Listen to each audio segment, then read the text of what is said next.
Hello students, welcome back in HW current affairs. आज है 4 जून। आज हम लोग पढ़ने वाले हैं 4 जून का इंपॉर्टेंट करंट अफेयर्स। तो जो भी स्टूडेंट्स हमारे साथ पहली बार जुड़ रहे हैं, फर्स्ट टाइम जुड़ रहे हैं, आपको बस स्टार्टिंग से एंड तक बने रहना है, तभी आपको सारी चीज़ें क्लियर होंगी। पूरी क्लास को हम 10 मिनट में ख़त्म करेंगे। साथ ही कल का रिवीजन होगा और लास्ट में आपसे 2 क्वेश्चन पूछे जाएंगे जिनका आपको कमेंट्स के थ्रू आंसर करना है। तो बिना टाइम वेस्ट किए चलते हैं अपने पहले क्वेश्चन पर। हमारा पहला क्वेश्चन है, किस देश में स्थित माउंट एटना ज्वालामुखी में विस्फोट हुआ है? तो रिसेंटली में एक माउंट एटना ज्वालामुखी है, इसमें विस्फोट हुआ है। तो ये आपको बताना है किस देश में हुआ है। तो ये इटली में हुआ है और इटली के ये सिसिली द्वीप है। स्थान भी मैंने यहाँ पर मेंशन कर रखा है। इटली के सिसिली द्वीप में हुआ है ये। और यूरोप का सबसे सक्रिय मतलब सबसे एक्टिव ज्वालामुखी है ये। तो चलते हैं अपने सेकंड क्वेश्चन पर। हमारा सेकंड क्वेश्चन है, हाल ही में एनालेना एनालेना बैरबॉक का संयुक्त राष्ट्र महासभा के 80वें सत्र का अध्यक्ष किस देश को चुना गया है? तो ये जर्मनी देश को चुना गया है। बात की गई यहाँ पर संयुक्त राष्ट्र की, यानी कि यूएन की, यूनाइटेड नेशंस की। तो यूएन महासभा को mini parliament of the world के नाम से भी जाना जाता है। यहाँ आपको बता दूं, यहाँ पर आप सब देख सकते हैं, mini parliament of the world mention कर रखा मैंने। और ये एक देश का एक ही वोट होता है। इसमें 193 कंट्रीज पार्टिसिपेट करती हैं। तो 193 वोट्स हो गए। मेंबर की बात करें तो इसमें 193 कंट्रीज हैं। और फर्स्ट भारतीय महिला जो बनी थी यहाँ की महासभा की अध्यक्ष, तो उनका नाम है विजय लक्ष्मी पंडित। ये आप बड़ा ही इंपॉर्टेंट पॉइंट है। तो फर्स्ट भारतीय महिला, अगर यूएन की राष्ट्रसभा की अध्यक्ष की बात की जाए, तो भारतीय महिला में अगर आती हैं तो विजय लक्ष्मी पंडित। चलते हैं अपने थर्ड क्वेश्चन पर। साथियों, थर्ड क्वेश्चन है, करोल नवरोकी ने किस देश को राष्ट्रपति चुनाव जीता है? करोल नवरोकी ने किस देश का राष्ट्रपति चुनाव जीता है? तो ये पोलैंड देश का राष्ट्रपति का चुनाव इन्होंने जीत लिया है। इनका नाम है करोल नवरोकी। और कैपिटल की बात करें पोलैंड की, तो वारसा यहाँ की कैपिटल है। और करेंसी की बात करें तो पॉलिश ज़्लोटी यहाँ की करेंसी है। ये आपको पॉइंट्स याद रखने। चलते अपने फोर्थ क्वेश्चन पर। हमारा फोर्थ क्वेश्चन है, हाल ही में दुनिया के सबसे बड़े लेनदार यानी कि क्रेडिटर बनने की उपलब्धि किसने हासिल की है? तो ये जर्मनी ने बन चुका है और इसने सबसे ज़्यादा पैसे लेने का लेनदार बन चुका है। और ये 34 साल बाद जापान को ये पिछाड़ चुका है। जो उधारी होती है, उधारी में ये सबसे आगे हो गया है। 34 साल बाद जापान को भी ये पिछाड़ चुका है। पहले, इससे पहले जापान था, अब जर्मनी हो गया। चलते अपने फिफ्थ क्वेश्चन पर। हमारा फिफ्थ क्वेश्चन है, चर्चा में रहे टाइगर कॉरिडोर कुमराम भीम संरक्षण रिजर्व का संबंध किससे है? आपको बताना है किस जगह पे पड़ता है। तो ये तेलंगाना और महाराष्ट्र के बीच जगह पड़ती है, वहाँ पर ये पड़ता है। और ये वन जीव संरक्षण एक्ट 1972 के तहत ये संरक्षण किया जाता है। और एक इसकी खास बात है, तो ये महाराष्ट्र में एक ताड़ोना अंधेरी जगह है। ताड़ोना अंधेरी ये टाइगर रिजर्व के नाम से भी जाना जाता है और नेशनल पार्क में भी आता है। ये दोनों में आता है। बहुत ही इंपॉर्टेंट पॉइंट है, आपको याद रखना है। ताड़ोना अंधेरी टाइगर रिजर्व भी बोला जाता है और नेशनल पार्क में भी आता है। चलते हैं अपने सिक्स्थ क्वेश्चन पर।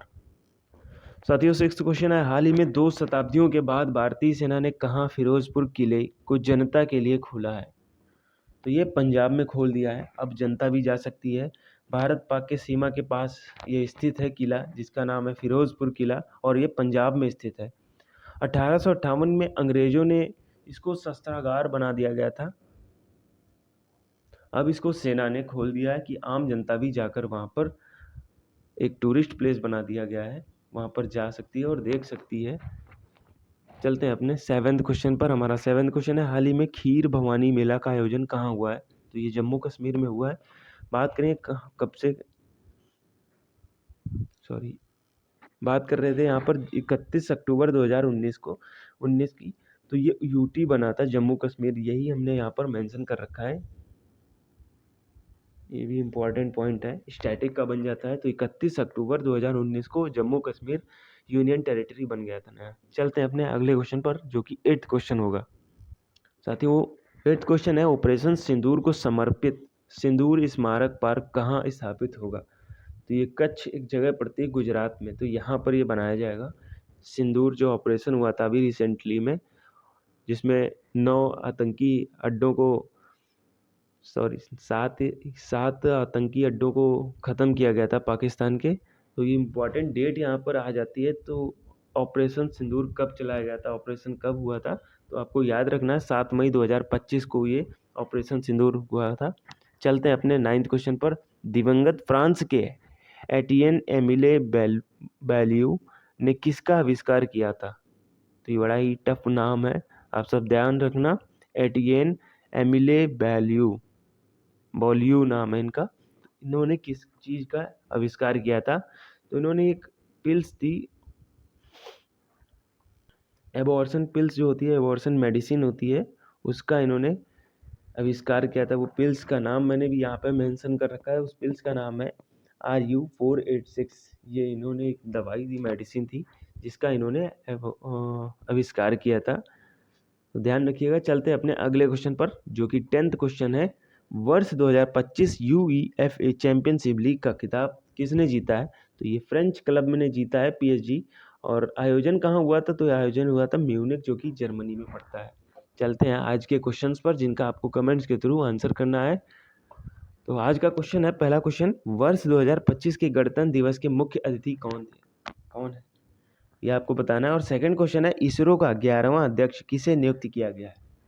साथियों, ये 2 क्वेश्चन आपके सामने हैं, इनका आपको कमेंट्स के थ्रू आंसर करना है। चलते हैं अपने रिविजन्स पर। तो हमारे रिवीजन का पहला क्वेश्चन है, हाल ही में किसे CII council of Indian industry का अध्यक्ष चुना गया? तो राजीव मेमानी जी को चुना गया है। चलते हैं सेकंड क्वेश्चन पर। हमारा सेकंड क्वेश्चन, हाल ही में यूक्रेन ने किस ऑपरेशन के तहत रूस पर बड़ा ड्रोन हमला किया है? तो ऑपरेशन स्पाइडर वेब, इसके तहत इन्होंने इस पर हमला किया है और रूस के एयर बेस पर अटैक किया गया है, ये आपको ध्यान रखना। चलते हैं थर्ड क्वेश्चन पर। हाल ही में पुर्तगाल के प्रधानमंत्री के रूप में किसे पुनः नियुक्त किया गया है? दोबारा से बन चुके हैं, तो ये लुइस मोंटेग्रो को नियुक्त किया गया है। पुर्तगाल की राजधानी की बात करें तो लिस्बन इसकी राजधानी हो जाती है। करेंसी यूरो हो जाती है। प्रेसिडेंट आपको बताया मार्सेलो रोबेलो डे सोसा। और प्राइम मिनिस्टर अभी दोबारा बन चुके हैं, इनका नाम है लुइस मोंटेग्रो। चलते हैं फोर्थ क्वेश्चन पर। हमारा फोर्थ क्वेश्चन है, हाल ही में टेस्ट क्रिकेट हिस्ट्री नामक पुस्तक किसने लिखी है? तो ये टिम विगमोर ने लिखी है। चलते हैं अगले क्वेश्चन पर। साथियों, हमारा अगला क्वेश्चन है, हाल ही में IPL में 300 छक्के लगाने वाले पहले भारतीय कौन बन गए हैं? तो ये रोहित शर्मा बन गए हैं। और इसी से रिलेटेड एक पॉइंट IPL का, जो कि RCB जीत चुकी है पंजाब को हराकर। तो ये करंट में क्वेश्चन आ सकता है।